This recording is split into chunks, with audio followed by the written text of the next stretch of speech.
Begitu juga tentang syirik. Saya berkali-kali kalau ngaji cerita, saya sebagai manusia mungkin atas nama hati saya sering tidak ikhlas, tapi atas nama ilmu itu saya ikhlas terus, nggak pernah tidak ikhlas atas nama ilmu.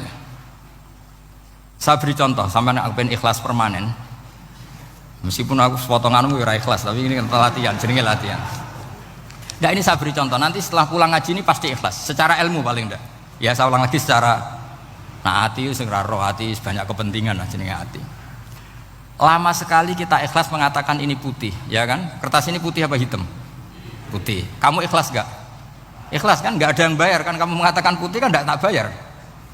Terus peci saya ini orang pasti sepakat ini hitam, dan lama sekali orang mengatakan ini hitam tanpa ada yang gaji. Nah kenapa kita ikhlas? Karena memang faktanya ini putih sehingga kita katakan putih. Peci hitam faktanya juga hitam sehingga kita katakan. Pertanyaannya kenapa ketika Allah kamu katakan Tuhan kamu udah ikhlas, padahal kamu mengatakan ini putih-putih gak ada yang gaji juga mau. Alasannya apa? Karena ini fakta. Gitu. Sekarang Allah Tuhan itu fakta apa enggak? Fakta. Loh kenapa untuk mengatakan Allah Tuhan kamu nunggu opah? Lho iku ngawur tau ora cara ilmu. Mboten ngawur mboten. Ngawur kan? Harusnya kalau mengatakan fakta itu yang ikhlas. Putih kita katakan putih, hitam kita katakan hitam, meskipun nggak ada yang bayar. Nah itu ilmu. Maka kalau kita dengan ilmu nyembah Allah mesti ikhlas. Ya Allah memang kau Tuhan ya tak sembah. Atas nama ilmu loh, saya ulang lagi, atas nama. Tapi kalau atas nama hati, Gusti nggih nyembah lah Gusti nyuwun opah lah kula niku kan. Maksudnya ku yo piye no, dadi ribet. Makanya di bab fakta itu Allah ngendikan waman azlamu mimman abadani li jannatin aw narin. Laulam akhluq jannatan wala naron alam akun ahlan al-uto'ah. Siapa yang lebih zalim ketimbang orang yang menyembah saya yang karena takut surga atau ingin masuk surga atau takut neraka. Andai kan saya sebagai Tuhan tidak menciptakan surga atau neraka, apa terus saya tidak dituhankan? Umpama pangeran ragai swarga neraka tetap pangeran tora, tetap pangeran kan? Jadi ilmu itu beda dengan rasa, ilmu itu pasti objektif. Nah dulu saya ulang lagi, orang kafir itu dijak begitu itu mau. Sehingga ketika mereka Islam hari pertama saat itu juga langsung ikhlas karena logikanya permanen. Saya beri contoh ya. Orang kafir itu kan pernah nganggap fungsi Lata, Uzza, Hubal, Manat itu setingkat sama Allah. Padahal mereka oleh mereka dianggap syarik, dianggap setara, dianggap mitra, dianggap sederajat dengan Allah. Sehingga mereka diceritakan Allah balhum qaumu ya'dilun. Mereka komunitas kaum yang menyamakan selain Allah dengan Allah, padahal gak mungkin kan, selain Allah setara dengan Allah kan gak mungkin. Iku dulu lan nerangno kangelane sak boleh cara gurune kuwi, iki gurune Kanjeng Nabi Muhammad sallallahu alaihi wasallam iku nerangkan sekali itu orang kafir paham semua dan semuanya masuk Islam. Itu hebatnya bayina hatta ta'tiyahumul bayin. Nabi cara nerangkan diajari Allah begini, misalnya saya kerja keras kemudian beli Innova ya, atau adol warisan beli Innova, kemungkinannya kan kerja keras atau warisan, utawa ngerayu mertua kelar tuku Innova, kemungkinan itu sing rodok dake itu jalur pintas ngerayu mertua lewat bojone maksudnya, semacam-macam lah. Apapun itu ciri khas pemilik itu nggak ingin orang lain itu setara dengan dia. Kue kerja keras nabung puluhan tahun beli Innova, kemudian teman kamu udah ikut beli, cara menguasai Innova itu sama dengan kamu. Nak nyiler atau pamit atau bensin sak enak ide. Kowe mangkel gak kira-kira? Kamu punya rumah, terus ana wong mlebu slonang-slonong kayak pemilik, kamu mangkel gak? Mangkel. Nah, Allah cara membuat tamsil itu ya begitu. Halakum mimma malakat aymanukum min syuraka'a fi ma razaqnakum fa antum fihi sawa takhafunahum ka khifatikum anfusakum. Coba kalau kamu punya barang, kata Allah, kamu punya barang, punya sesuatu dan itu milik kamu karena kamu yang beli. Kemudian ada orang lain yang cara memilikinya sama dengan kamu, mau enggak kamu seperti itu? Ya tidak mau Muhammad, ini milik saya kok ada orang lain yang merasa setara dengan saya, tidak mau saya. Kalau orang lain mau pinjam ya harus ngemis-ngemis lah, harus dodok-dodok. Ya seperti itu Allah itu bumi itu yang menciptakan Allah sendiri. Kemudian kamu menyertakan orang yang tidak ikut menciptakan setara dengan Allah. Ini apa-apaan? Oke mat, kalau gitu Allah la syarikalah. Jadi itu tamsil apa?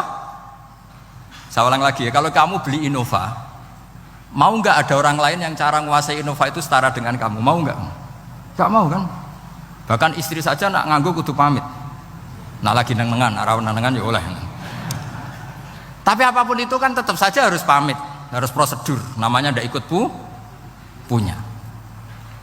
Nah itu kemampuan ini yang mulai hilang di umat Rasulullah. Jadi Nabi itu punya fatona. Fatona itu kecerdasan untuk memberi penjelasan.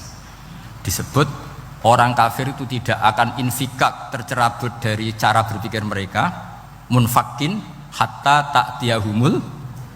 La bayina itu siapa? Rasulun minallah yatlu suhufam mutahhar. Jadi Nabi itu kalau memberi penjelasan itu gampang sekali. Baik itu penjelasan akidah maupun penjelasan fikih.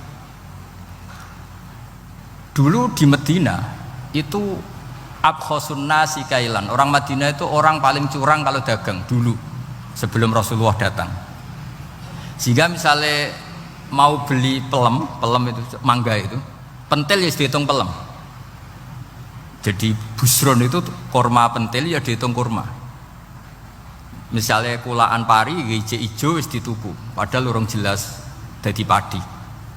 Dan nanti kalau kena badai angin ya sudah, apa itu uang itu nggak kembali. Ketika Rasulullah datang, Nabi mau tanya, "Cung tuku apa?" Tumbas pelem. Sekarang satu pohon pelem dituku 2 juta, itu rego pelem tar rego pentil. Mbak sampean jawab ya? Pentil kan gak ono regane, sakmene nih. Ndak ketika dibayar 2 juta itu rego pentil apa rego pelem? Pentil lho mboten. Ketika pentil sakmene dituku 2 juta satu pohon itu rego pelem atau rego pentil?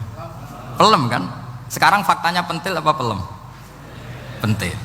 Makanya Nabi terus tanya, "Kul ara'aitum in mana'allahu as-samrah fabima yastakhilu ahadukum mala akhi." Banyak tak apa loh hadis-hadis. Andai kan nanti pentil ini kena angin, kemudian 2 juta itu bayari apa coba? Diarani bayari pelem rantuk pelem, dibayari pentil itu regane 2 juta, dipangan ora kena. Akhirnya wong Madinah sadar betapa buruknya sistem perdagangan mereka. Wong pentil kok diregani 2 juta. Semenjak itu ada fikih boleh jual pentil itu ba'da budui sholahiyah, setelah jelas-jelas jadi pelem. Paham ya? Dan Nabi cara nerangkan gampang. Fabima yastakhillu ahadukum mala akhi. Lalu alasan halal itu apa? Kamu mengambil uang 2 juta atas nama apa? Atas nama pelem ya Rasul, di peleme. Atas nama pentil, mosok pentil regane 2 juta. Jadi akhirnya orang Madinah sadar semenjak itu tidak jual buah-buahan qobla budui sholahiyah, sebelum kelihatan berstatus napa? Samroh buah. Jadi Nabi itu orang yang kalau menjelaskan itu gampang sekali. Dulu itu Nabi pernah dibully orang Bedui. Nabi pernah ngendikan la adwa wala tiarota wala hamah. Tidak ada penyakit menular. Ya ada orang Bedui itu iseng. Iseng itu ya iseng. Ada unta gudiken, dijejero unta waras. Akhirnya sing waras melok gudiken. Si Bedui ya rodok kurang ajar. Rasulullah ditimbali, ya rodok kacau ngiwanya.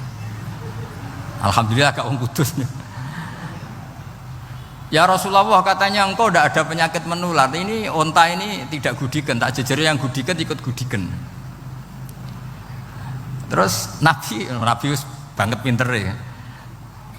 Dikira Nabi itu kan kalah ya. Nabi jawabannya enak. Faman a'dal awala. Semua rawi membaca al awala. Mongko te sapa ada maringi nular sapa man al awala sing pertama. Ya nek iki jarimu ketularan iki, lha iki ketularan sapa? Sing pertama gudiken. Wah iku asli, lah ya maksudku ya sing iki. Jadi Nabi itu gak pernah kalah kalau argumentasi. Nah sekarang banyak umatnya Nabi, tambah soleh itu tambah rapati iso mikir biasanya. Makanya Mbah Mun terkenal bikin jargon zada khusyuan zada jalan ini. Karena kemampuan fatona itu juga harus diwaris. Saya beri contoh, ini ngaji hujjah, ini masih ngaji tentang Quran. Biar kamu tahu kualitas Quran itu mukjiz betul. Ini tak bacakan 2 kitab yang permanen itu Bukhari. Saya bawa usul fikih yang dikarang Abu Bakar Al-Baqilani, gurunya Imam Haromen. Jadi mbah gurunya Imam Ghazali. Imam Ghazali ngaji Imam Haromen. Imam Haromen ngaji namanya Syekh Abu Bakar Al-Baqilani. Itu orang top, orang terkenal sekali. Itu ngarang kitab namanya I'jazul Quran, itu yang dipakai hampir semua ulama itu. Saya pernah belajar itu pas musim haji. Saking sakralnya kitab itu tak baca berkali-kali pas musim haji, I'jazul Quran. Orang kafir itu kan otaknya sudah error, tapi kandanannya angel. Dan itu kalau kita salah ngelola argumen itu bisa kalah gitu. Saya beri contoh ya. Ketika Nabi Musa memaklumatkan sebagai nabi, itu Fir'aun tanya, "Wa ma Rabbul Alamin?" Lalu Tuhan Rabbul Alamin itu siapa? Jawabnya Musa ge normatif, Rabbus samawati wal ard, yang nuhani langit dan bumi. Fir'aun enak aja gampang. Ma'alim tulakum min ilahin ghairi. Saya jalan-jalan kemana-mana yang dituhankan di bumi saya, berarti ya saya Tuhan. Soal kemungkinan Tuhan di langit, terus Haman dipanggil. Haman itu arsitekturnya Fir'aun. Ya Haman ibnili sorkhal la'ali abluhul asbab as-samawati fa'attali'a ila ilahi Musa. Haman bikinkan piramida yang tinggi supaya saya bisa melihat Fir'aun. Tuhannya siapa? Musa. Wa inni la'adzunuhu kadziba. Diulang beberapa ayat. Ada wa inni la'adzunuhu minal kadzibin, itu ada beberapa ayat malah. Musa kan kaget. Oh iki nak piramida dadi Fir'aun munggah mesti ra roh pangeran. Wong sing aku nabi ora tau roh langsung pemenah santri ta barang ora roh.